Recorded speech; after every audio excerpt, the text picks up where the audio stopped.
Assalamualaikum warahmatullahi wabarakatuh.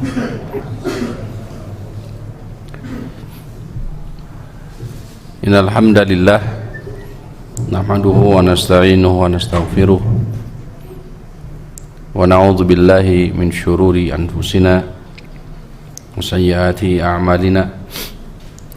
May yahdihillahu fala mudilla lahu wa may yudlilhu fala hadiya lahu. Asyhadu an la ilaha illallah wahdahu la syarika lah wa asyhadu anna Muhammadan abduhu wa rasuluh.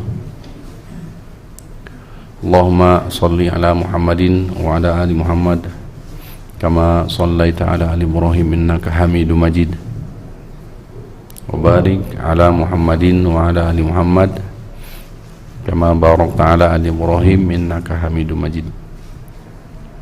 Allahumma anfa'na bima 'allamtana wa'allimna ma yanfa'una wa zidna ilma. Allahumma inna nas'aluka al-huda wat-tuqa wal-'afafa wal-ghina amma ba'd. Ayuhal hadirun, usini wa iyyakum bittaqwallah faqad fazal muttaqun. Melalui majlis ini kita sama-sama memanjatkan puji dan syukur pada Allah Rabbul Alamin. Alhamdulillah, pada kesempatan ini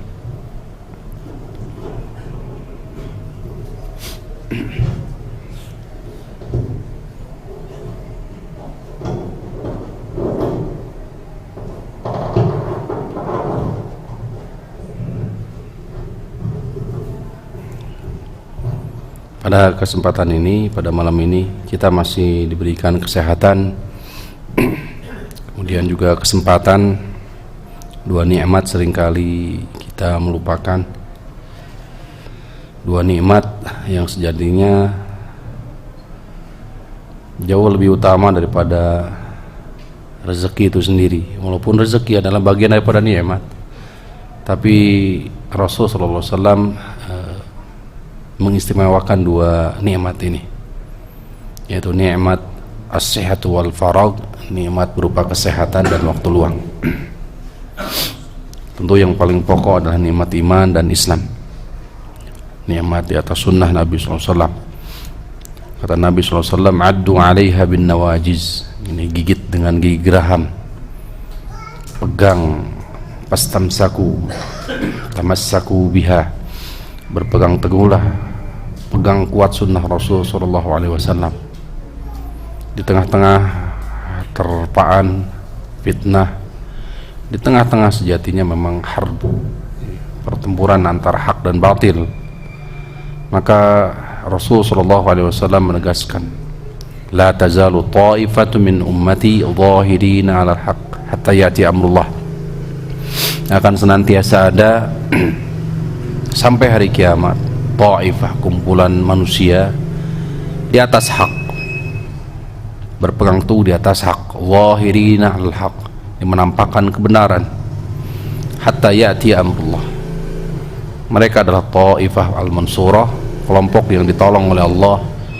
Ini firqah an-najiyah, kelompok-kelompok yang diselamatkan oleh Allah Rabbul Alamin. Nasihat sekaligus juga wasiat Abdullah ibnu Abbas kepada kita semua. Ada 3 surat di dalam Al-Quran, ada 3 surat di dalam Al-Quran di mana setiap dari surat ini terdapat 2 perkara yang disandingkan. Jadi ada 2 surat di dalam Al-Quran. Kata beliau, qala Ibnu Abbas radhiyallahu anhuma, thalathu ayatin maqrunatun bi thalath la tuqbalu wahidatun minha bi ghairi qarinatiha. Ada 3 ayat maqrunatun bi thalathin. Ketiga ayat tersebut di dalamnya disandingkan, jadi berpasangan. Jadi 3 surat berpasangan. Setiap suratnya ada pasangannya. La tuqbalu wahidatun minha bighairi qarinatihi. Satu darinya tidak akan diterima kecuali dengan pasangannya. Ayat pertama adalah firman Allah Ta'ala, a'udzubillahi minasyaitonir rajim, wa atii'ullaha wa atii'ur rasul, wa atii'ullaha wa atii'ur rasul. Ayat pertama adalah perintah taat kepada Allah, perintah taat kepada Rasul. Ini nggak bisa dipisahkan, Pak. Ketaatan kita kepada Allah harus berbuah ketaatan kepada Rasul. Mutalazzimun, ya, mengharuskan taat kepada Rasul. Ketaatan kepada Rasul, ya, mutadamminun, terkandung dalamnya adalah ketaatan terhadap siapa? Allah. Wa may yuti'ir rasula faqad ata'a Allah. Jadi siapa yang taat kepada Rasul, maka sungguh dia telah taat kepada Allah. Jadi di antara 3 ayat di dalamnya qarin berpasangan adalah pertama atiullaha wa atiur rasul. Taat kepada Allah, taat kepada Rasul. Yang kedua, aqimus salata wa atuz zakah. Aqimus salata wa atuz zakah. Dirikanlah salat, bayarlah, tunaikanlah zakat. Faman shalla wa lam yuzakki lam yuqbal minhu. Siapa yang salat tapi dia tidak menunaikan zakat, padahal syarat ketentuan sudah berlaku baginya, maka lam tuqbal, tidak diterima, salatnya nggak diterima. Aqimus shalah wa atuz zakah. Ditunaikanlah salat, dirikanlah salat, tunaikan zakat. 2 ayat selalu disandingkan. Yang ketiga adalah anishkurli wali walidaika ilayal masir. Bersyukur kepada Allah dan bersyukur kepada orang tua. Bersyukur kepada Allah, bersyukur kepada orang tua. Ini sandingannya. Ridallah fi ridal walidain wa sukhtuhu fi sukhtihima. Ridhonya Allah di bawah ridhonya orang tua, ya. Dan murkanya Allah fi sukhtihima, berada di atas murkanya siapa? Orang tua. Jadi anishkurli wali walidaik. Bersyukur kepada Allah disandingkan dengan bersyukur kepada kedua orang tua. Maka kata Abdullah ibnu Abbas, thalathu ayatin maqrunatun bi thalathin la tuqbalu wahidatun minha bi ghairi qarinatihi. Ada 3 ayat dengan pasangannya. Ada 3 ayat saling berpasangan. Satu dari pasangannya tidak akan diterima. La tuqbalu wahidatun. Satu dari pasangannya jika terpisah dari pasangannya maka tidak akan diterima. Wallahu a'la wa a'lam. Ini mukaddimah, ya. Bapak dan Ibu yang dimuliakan oleh Allah, kita masuk di pembahasan kedua, min anwa'il ibadah, dari ragam atau macam-macam ibadah. Kali ini tema kita adalah ini al-khauf war raja, rasa takut dan roja, rasa harap kita kepada Allah. Takut dan harap harus menjadi dasar keyakinan bahwa keduanya adalah ibadah. Tidak boleh rasa takut kita kepada makhluk melebihi rasa takut kita kepada Allah. Tidak boleh pula roja, rasa harap kita, harapan kita, kecenderungan kita lebih kepada manusia di atas harapan kepada Allah, karena ini sudah masuk ke ranah syirik. Ya. Qul inna salati wa nusuki wa mahyaya wa mamati lillahi rabbil alamin. Katakanlah, sungguhnya salatku, kemudian sembelihanku, ibadahku secara umum, hidupku dan matiku hanya milik siapa? Allah Rabbul Alamin. Kita masuk di pembahasan pertama, min anwa'il ibadati al-khawfu minallah.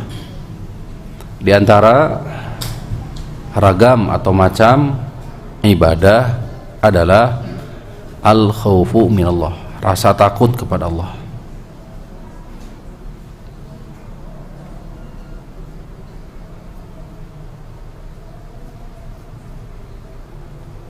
Di antara landasan dalil adalah firman Allah Subhanahu wa taala yang tertera di surah Ali Imran ayat 175.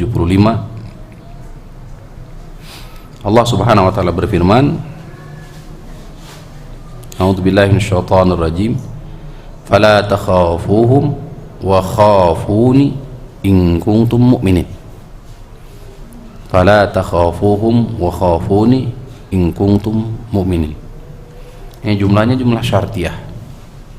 Jika kalian beriman, maka jangan takut kepada mereka. Takutlah kalian hanya kepadaku. Nah, jumlah syartiyah. Ya. Jika benar-benar kalian beriman, maka jangan takut kepada mereka, tapi takutlah kepada siapa? Kepadaku. Itu kata Allah Subhanahu wa taala.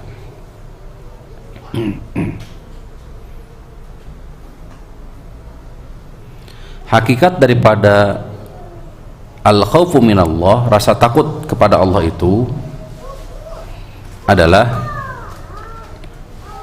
al-khawfu al-muqtarinu bil mahabbati wat ta'zimi wa tadalluli wal khudu. Rasa takut kepada Allah, atau seringkali juga disebut dengan khauful ibadah, rasa takut kepada Allah, atau seringkali juga dikatakan sebagai khauful ibadah. Khauf itu rasa takut, ya. Khauful ibadah yaitu al-khauful muqtarinu, rasa takut yang diikuti atau disertai al-mahabbah, rasa cinta,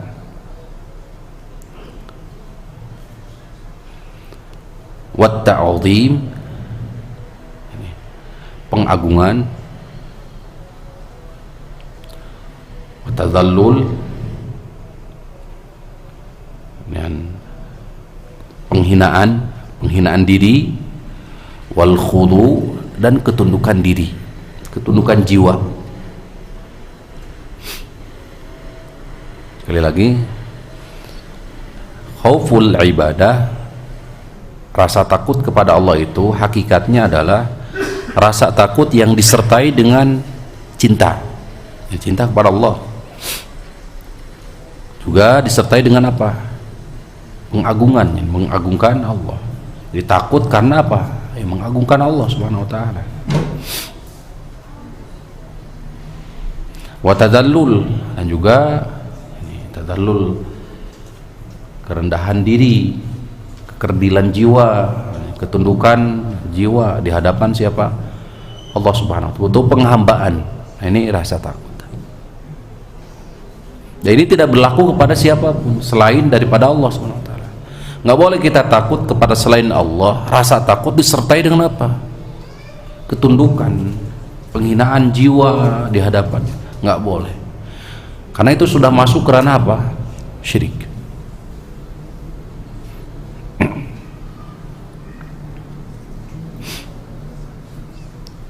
Wa huwa alladhi yahmilul 'abda 'ala ta'ah. Rasa takut inilah yang akan menghantarkan kepada ketaatan. Jadi rasa takut inilah yang menghantarkan kepada ketaatan. Tuh. Wal bu'du 'anil ma'siyati, dan menjauhi maksiat.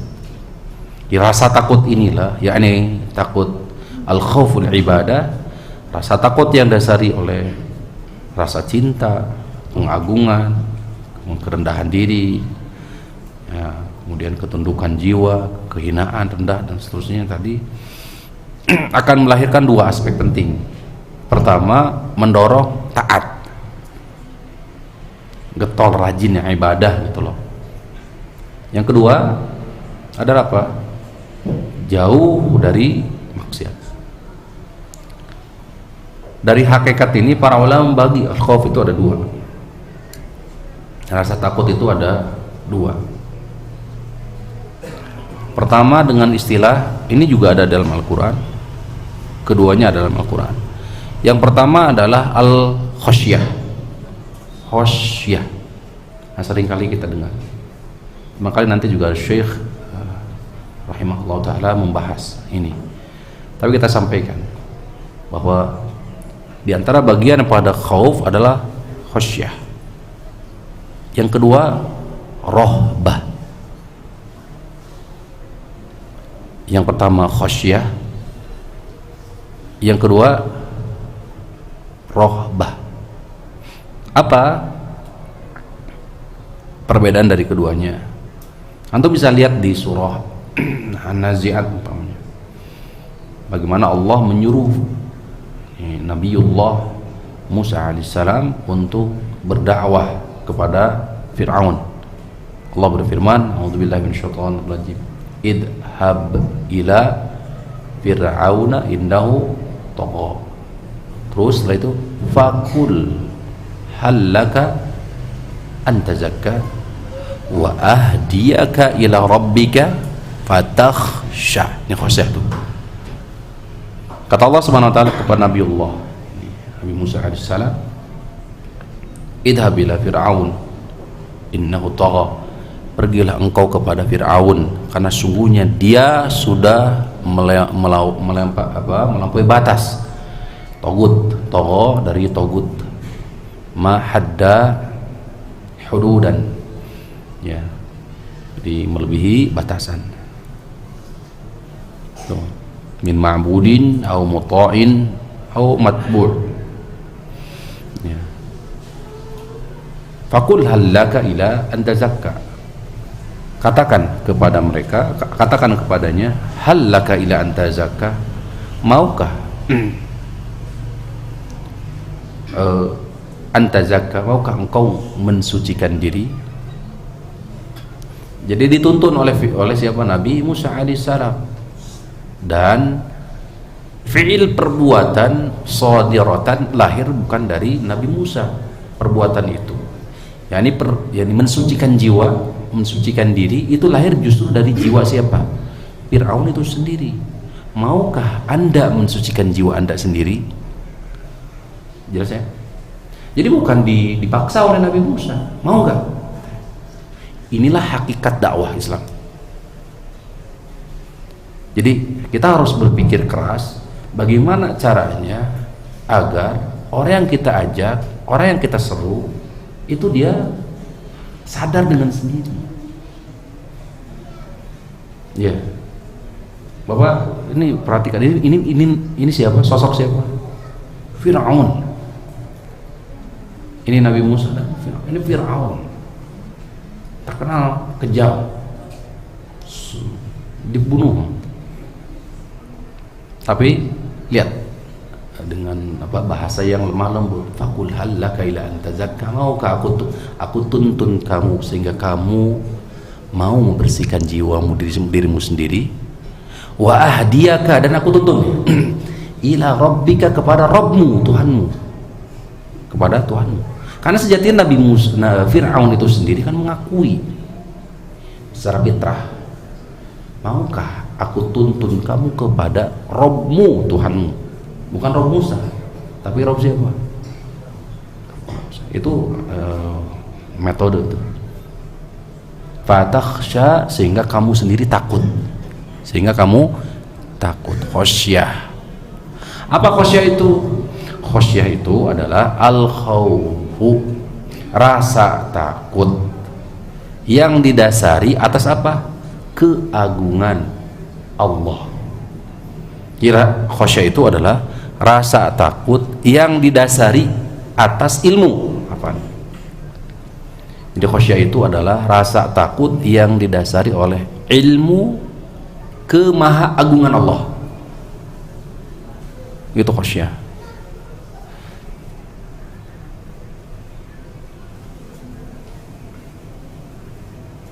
Nah, khasyah inilah yang menghantarkan kepada taat. Jadi khasyah inilah yang akan menghantarkan kepada apa? Ketaatan. Dan khasyah ini tidak bisa diperoleh kecuali oleh orang-orang yang diberikan karunia ilmu. Ya, khasyah ini tidak diberikan kepada siapapun kecuali kepada ahli ilmu. Allah berfirman di surah Al-Fatihah, innama yakhsyallaha min ibadihi al-ulama'u.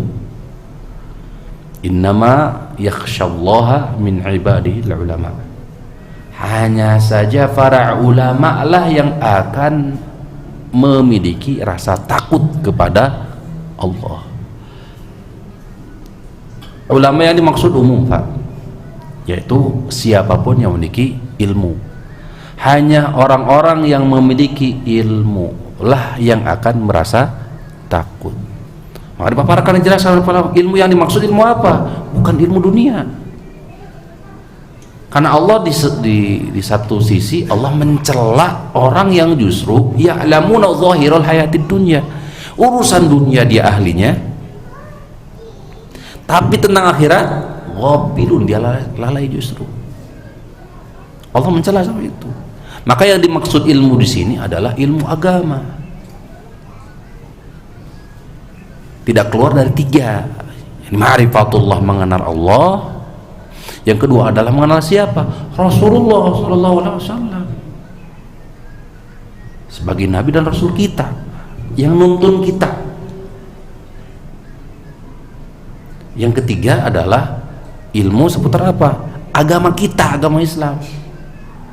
Karena tiga hal inilah yang akan ditanyakan kelak di alam kubur.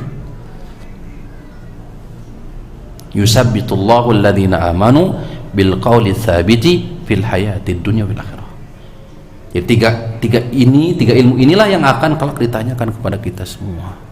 Jadi sekali lagi, khasyah ini adalah apa? Rasa takut yang didasari atas apa? Ilmu. Atas apa? Keagungan Allah. Yang melahirkan apa? Ketaatan. Itulah yang memotivasi kita. Nah, kalau kita masih keneh kedul gitu, kalau bahasa kita berarti sisi ini masih kurang gitu loh. Dan kita harus sadari, kalau kita harus insaf gitu, kalau sadar diri itu. Faktanya demikian, Pak. Kenapa kita kedul? Karena kita masih kurang gitu loh. Dari sisi tinjauan ma'rifatullah, mengenal Allah boro-boro gitu. Mengenal sunnah-sunnah Rasul, kadang sebagian banyak yang tidak hafal gitu sunnah Rasul. Tentang Islam kadang kita juga seringkali, bahkan kita juga termakan oleh apa? propaganda orang kafir. Orang kafir sekarang maju karena mereka mendekati Islam, mempelajari Islam, maju mereka. Kaum muslimin makin mundur. Kenapa? Karena Islam sedikit demi sedikit ditanggalkan oleh mereka. Ini isyarat oleh Rasulullah SAW.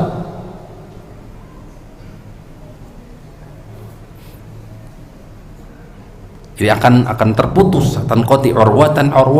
Jadi keislaman kita itu akan sedikit demi sedikit pudar. Urwatan sedikit demi sedikit pudar. Itu mereka. Jadi sejatinya kemajuan kita itu di atas Islam, Pak. Silakan, sudah dipraktekkan ini Rasul sallallahu alaihi wasallam, para sahabat ridwanullahi alaihim, generasi emas. Mereka maju karena mereka mendalami Islam betul-betul. Sekarang kalau kita insaf, sadar, mau menilai diri, kaum muslimin kita ini sekarang lemah.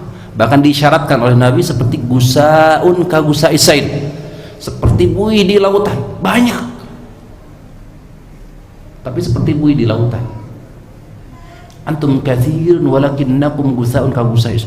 Kalian ini banyak tapi seperti buih di lautan.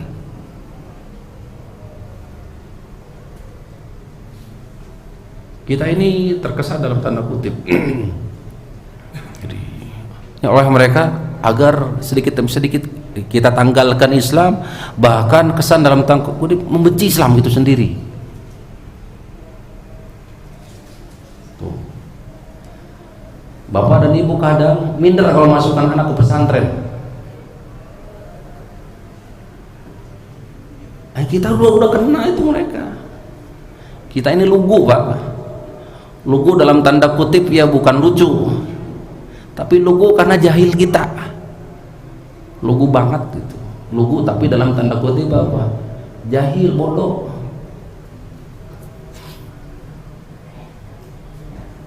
Supaya kita mikir gitu, supaya kita tidak terpuruk. Kita terpuruk, kaum muslimin itu sejatinya sekarang itu. Kalaupun dimasukkan ke pesantren itu pilihan terakhir, solusi gitu. La haula wala quwwata illa billah. Nah ini sudah termakan kita, Pak. Mereka berhasil dari dalam, serangan mereka dari dalam, di rumah-rumah kita dengan media. Sudah biasa. Sekarang kaum muslimah kalau sudah menanggalkan jilbab itu sudah dianggap lumrah dan biasa. Kenapa? Karena memang sudah terbiasa konsumsi mereka melihat sesuatu yang memang mereka buka.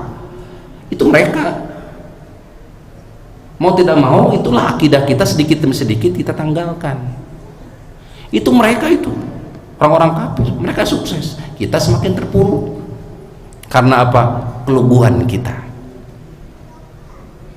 Lugu bukan lucu, tapi apa? Kejahilan kita. Ini harus bangkit, harus hidup gitu. Harus semangat, harus kembali kepada Islam. Hatta tarji'u ila dinikum. Kalian tidak akan dikembalikan menjadi kuat, akan tapi sampai sehingga kalian apa? Kembali kepada agama kalian. Hatta tatuba, sampai kalian bertaubat. Itu redaksi Rasulullah SAW ketika membahas tentang apa? Tentang riba itu hadis itu. Nah, panjang lebar ya. Jadi subhanallah, ini supaya membuka kita Pak tabir ini.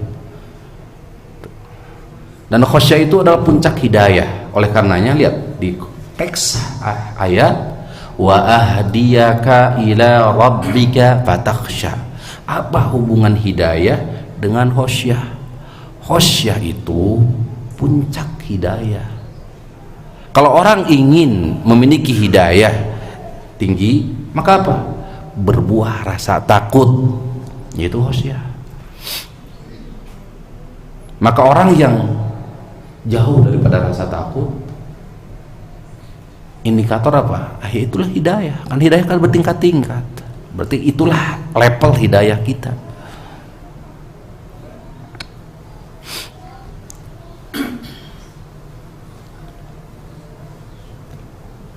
Baik.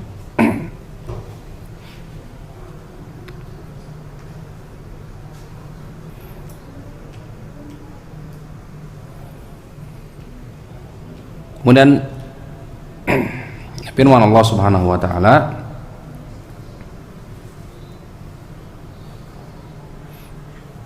walladzina yu'tawna ma atau wa qulubuhum wajilatun annahum ila rabbihim raji'un, di surah Al-Mu'minun ayat 60 ya, surah Al-Mu'minun ayat 60. Kalau kita masuk terlebih dahulu kepada keutamaan orang yang memiliki rasa takut al-khauf, terutama khasyah. Kita masuk ke khauf yang kedua tuh ya, supaya runut. Al-khauf yang kedua, rasa takut yang kedua adalah rohbah. Apa rohbah? Itu apa? Rasa takut yang didasari oleh apa? Lari, berbuah apa?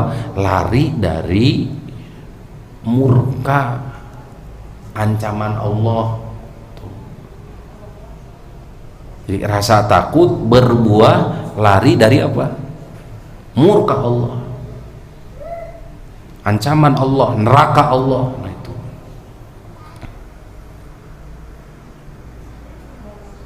Ya, seperti surah Al-Isra ayat 57, yarjuna rahmatahu wa yakhafuna azabahu. Mereka berharap rahmatnya dan takut azabnya. Takut inilah yang disebut dengan rohbah.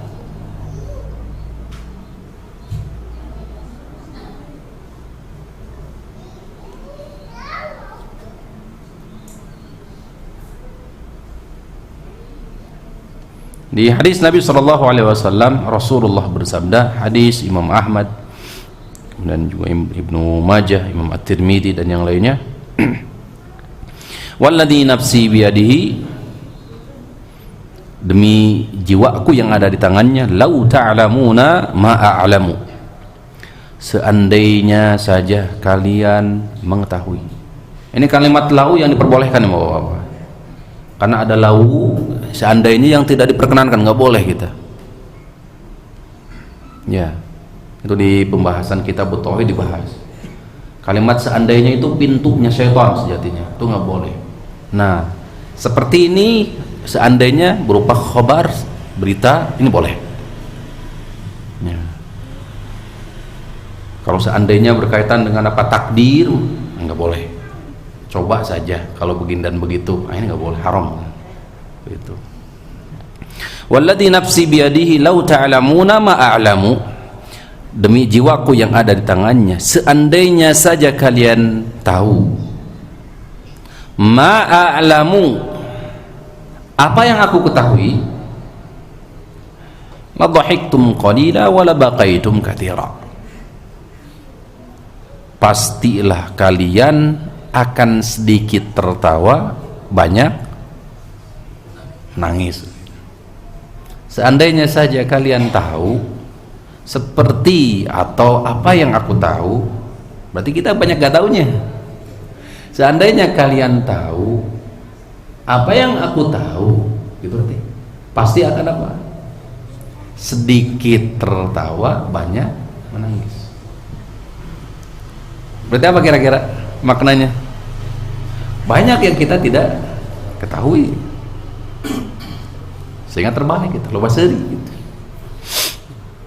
Wa ma taladzattum bin nisa'i alal furusyat, bahkan kalian tidak akan menikmati istri-istri kalian di atas ranjang-ranjang kalian, kasur-kasur kalian, boro-boro menikmati gitu.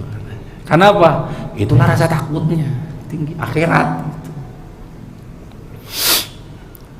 Jadi mikirnya udah betul-betul apa? Ya akhirat.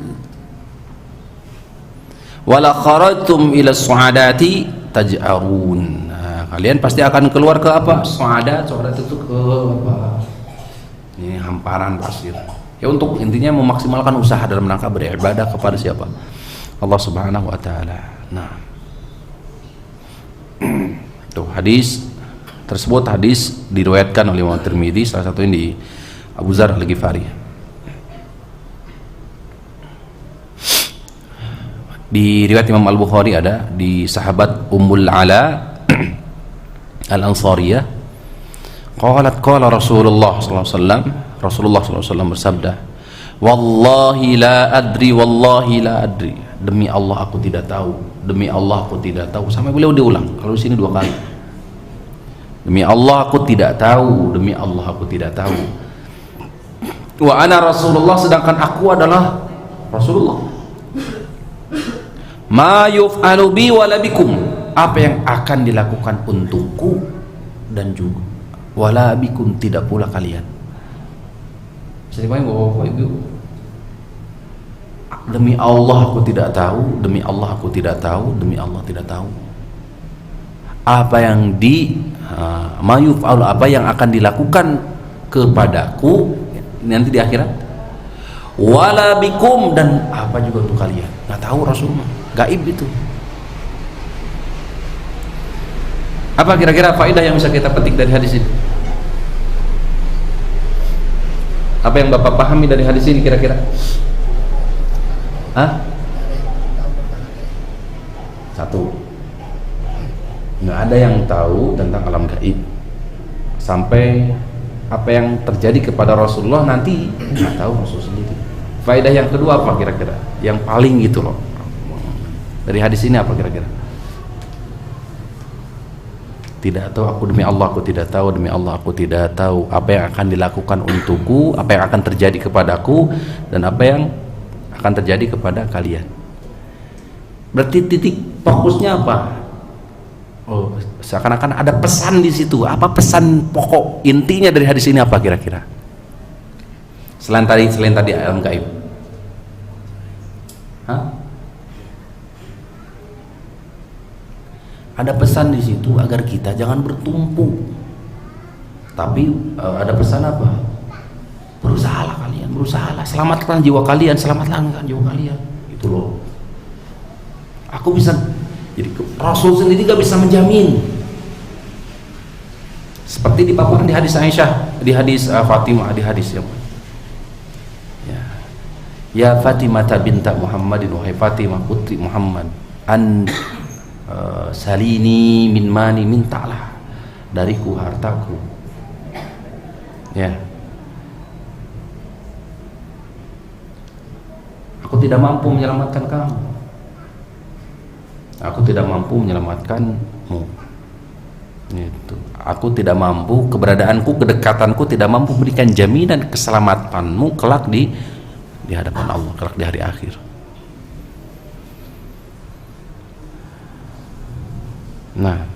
Nah itu dia. Jadi pesan dari hadis ini, selain tadi pesan bahwa Rasulullah SAW tidak mengetahui alam gaib, pesan yang paling pokok adalah apa? Agar kita bersiap-siap, agar kita menyiapkan diri untuk hari esok. Karena Rasul tidak mampu memberikan jaminan. Nah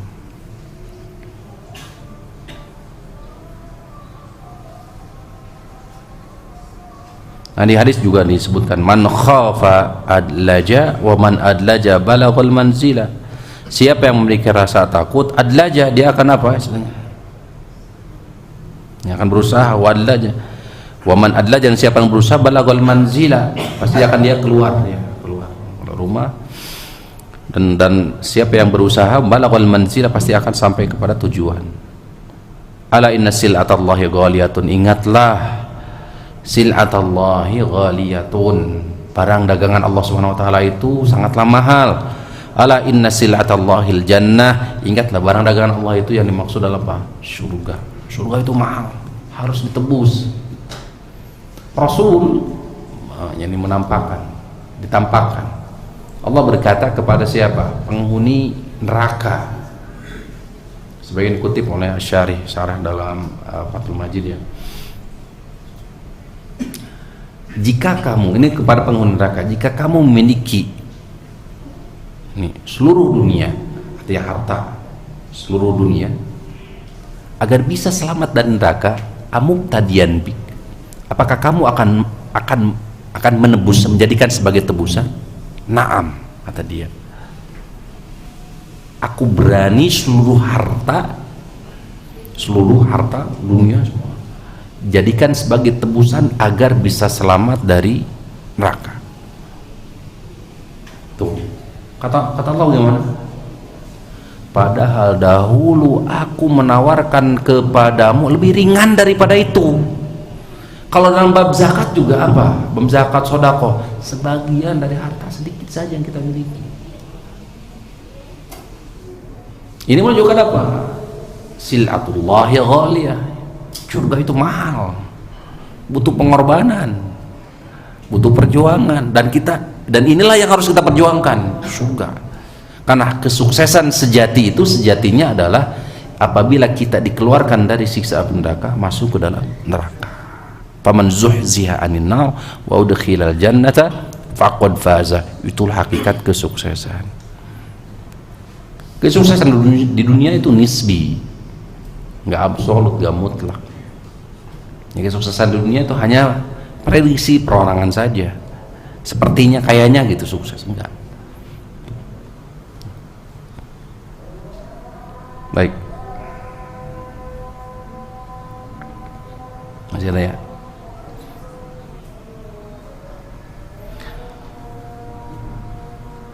Yang kedua, kita masuk tadi kan rasa takut kepada Allah. Yang kedua, al khaufu min ghairillah, rasa takut kepada selain Allah. Rasa takut kepada selain Allah itu ada beragam. Pertama, rasa takut yang sifatnya adalah tabiat alami gitu loh, manusiawi. Manusia punya rasa takut, sampai Rasul kemudian juga Nabi Musa alaihissalam memiliki rasa takut. Di surah Al-Qasas ayat 21 diantaranya Nabi Musa mengkisahkan tentang Nabi Musa, fa kharaja minha khaifan yataraqqab, maka Nabi Musa keluar dari negeri itu khaifan, rasa diselimuti dengan rasa takut, yataraqqab, menyelimuti. Yaitu di kisahnya Nabi Musa alaihissalam membantu min syi'atihi, ini golongannya yaitu Bani Israel, hanya sebatas didorong dengan tongkat sebagian dan jatuh kemudian mati.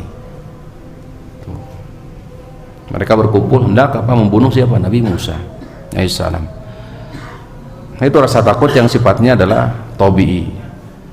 Al khauful insan mimma yu'dhihi, rasa takut manusia dari sesuatu yang ini menyakiti, hewan buas umpamanya, atau dari api umpamanya yang hendak membakar, atau ya dari air umpamanya tenggelam, banjir, seterusnya. Nah, sesuatu yang wajar yang seperti itu, sesuatu yang wajar. Jadi hukumnya adalah apa? Mubah, boleh. Nah, hanya saja harus dibatasi. Rasa takut tabiat ini jangan sampai melebihi batasan. Karena ada yang rasa takut yang sifatnya tabiat wajar, melebihi rasa takut kita kepada siapa? Allah. Sudah seperti nyari, nggak boleh seperti itu. Jadi sikapi saja dengan wajar. Ibu-ibu pokoknya takut tentang apa? Takut kecoa gitu, wajar, tapi tong berlebihan, Bu, tong berlebihan. Karena yang berlebihan itu khawatir nanti. Baik, saya kira itu dulu ya, ibu-ibu sudah nggak konsen. Wassallallahu ala nabiyina Muhammadin wa ala alihi wa sahbihi wasallam. Nanti lanjut ya.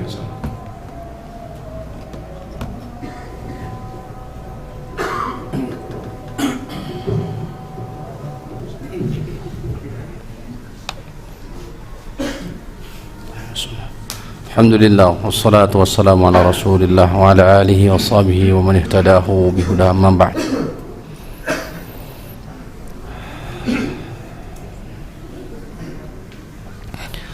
Al-khawfu min ghairillah, rasa takut kepada Allah yang pertama adalah khawfu tabi'i, rasa takut yang sifatnya tabiat atau naluri, manusiawi. Rasa takut ini ada dalam setiap diri manusia, hatta sampai para anbiya sekalipun mereka memiliki rasa takut. Umpamanya surah Al-Qasas 21, bagaimana rasa takutnya Nabi Musa alaihissalam. A'udzubillahi minasyaitonir rajim. Fa kharaja minha khaifan yataraqqab. Ya. Nabi Musa khawatir dan takut. Maka sekali lagi rasa takut ini sesuatu yang memang sifatnya wajar. Ini Rasulullah SAW memiliki rasa takut, seperti Rasulullah SAW sababun nuzul dari surah Al-Muddathir, ya, tarjufu, sampai Rasulullah SAW sampai memberi takut, dathiruni zammiluni, ya, Quran surah Al-Muddathir turun. Kan Rasulullah SAW melihat al-malak, malaikat yang datang di Gua Hira. Ada di mana? Di atas. Tolong selimuti aku, kan itu kepada istri Khadijah radhiyallahu ta'ala. Apa? Takut. Tuh. Para sahabat takut sama. Di perang Uhud para sahabat takut, tapi Allah anugerahkan tidur. Sampai-sampai dikisahkan sahabat siapa, Usama bin Zaid itu siapa, sampai pedang yang dipegang Anas bin Malik atau siapa sih, nanti bisa dilihat ya, pedang beberapa kali jatuh kemudian diambil lagi. Antuk berat, tidak ada seorang pun dari kami kecuali dagunya ada di dada. Itu. Tapi itu berada di saf barisan pertempuran perang Uhud itu. Kecuali orang-orang munafik. Orang-orang munafik ini dipimpin oleh siapa? Abdullah bin Ubay bin Salul. Gitu. Terlebih kita yang ya dhaful iman, lemah kita iman, memiliki rasa takut sesuatu yang wajar. Tapi sekali lagi tadi sebagaimana kita sampaikan, nggak boleh rasa takut yang sifatnya wajar ini melebihi batasan. Wa alla yastaqirra fil qalbi, alla yazida anil had, nggak boleh bertambah dari batasan. Wa alla, dan juga tidak yastaqirra fil qalbi bal yudhibu al abdu, rasa takut itu harus diusir, harus dihilangkan. Ibu kalau takut umpamanya terhadap sesuatu, maka harus ada upaya dari ibu untuk apa? Menghilangkan rasa takut itu. Wa yadfa'uhu an qalbihi bitawakkul. Caranya dengan apa? Tawakal. Cara menghilangkan rasa takut yang sifatnya tabi'i itu yaitu dengan menyerahkan segala sesuatunya kepada siapa? Allah. Tuh. Surah Al-Imran ayat 173. A'udzubillahi minasyaitonir rajim. Alladzina qala lahumun nasu innan nasa qad jama'u lakum fakhshawhum. Sungguhnya orang-orang, sesuatu yang wajar ketika pertempuran takut. Mereka mengatakan manusia mengatakan sesungguhnya orang-orang manusia telah berkumpul, fakhshawhum, takutlah kepada mereka. Fazadahum imanan wa qalu hasbunallahu wa ni'mal wakil. Nah, orang-orang beriman justru menyerahkan, hasbunallah, cukuplah Allah, wa ni'mal wakil, sebaik-baik tempat bertawakal. Jadi sekali lagi, khauf tabi'i, ya, sesuatu yang wajar, hanya saja jangan berlebihan. Kalau berlebihan nggak boleh, tapi harus dihilangkan sedikit demi sedikit dengan tawakal. Yang kedua, rasa takut khauful muharram, takut kepada makhluk yang diharamkan, yaitu rasa takut yang konsekuensinya meninggalkan wajib. Rasa takut kepada makhluk konsekuensinya meninggalkan kewajiban kita. Tuh. Seperti umpamanya di sini disebutkan, kaman yatrukus shalah, seperti meninggalkan sholat disebabkan kenapa? Takut apa? Takut apa? Takut dipecat tuh. Atau tidak bisa apa? Ibu-ibu mau ummahat ya. Boleh masuk tapi harus menanggalkan apa? Jilbab. Nah, seperti ini nggak boleh, Bu. Tinggalkan sudah. Yang seperti itu. Jadi jangan sampai rasa takut ini mengalahkan kewajiban. Hukumnya apa? Haram. Fala takhafuhum wa khafuni in kuntum mu'minin. Inilah konteks ayat ini. Janganlah takut kepada mereka, takutlah kepadaku jika benar kalian beriman. Maka keimanan kita dipertaruhkan saat itu. Nah, mulai ribut di atas nih. Ngerti berarti. Nyambung.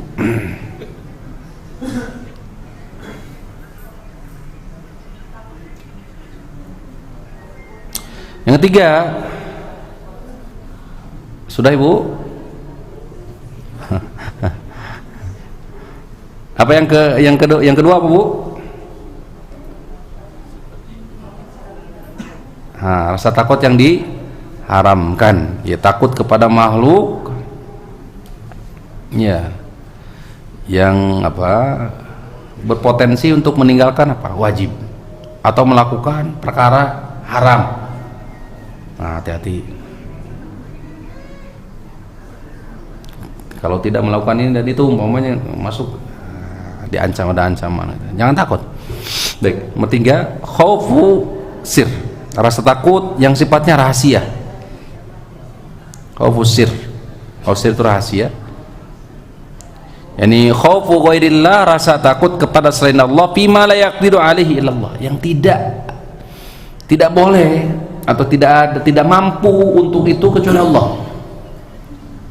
Kaman yakhafu min waliyin au insin au jin, seperti takut kepada wali, takut kepada manusia, takut kepada jin. An yusibahu bimaradin, mereka menimpakan sakit atau sesuatu hal yang tidak diinginkan. La yaqdiru alaihi illallah, yang sejatinya tidak datang hal tersebut kecuali Allah. Ya, seperti umpamanya penyakit, tawakal kepada siapa? Allah Subhanahu wa taala. Wa hadza kal khaufi al waqi' baina ibadil qubur muta'alliqina bil awliya. Ini sebagian terjadi kepada orang-orang yang hatinya terpaut kepada kubur. Ya, dia berdoa ke situ, dia bertawakal ke situ, berharap ke situ, sholat juga ada sebagian di situ, ngaji Quran di situ, rumah justru gandeng para rugu, bukan kutilawal Quran, doanya bukan di rumah. Padahal sebaik-baik doa itu ada tempat yang paling tersembunyi. Mana tempat yang paling sembunyi? Rumah. Di waktu yang paling dimana orang lain tidak diketahui, tidak ada yang mengetahui kecuali siapa? Ya, orang-orang, beberapa orang saja di rumah situ.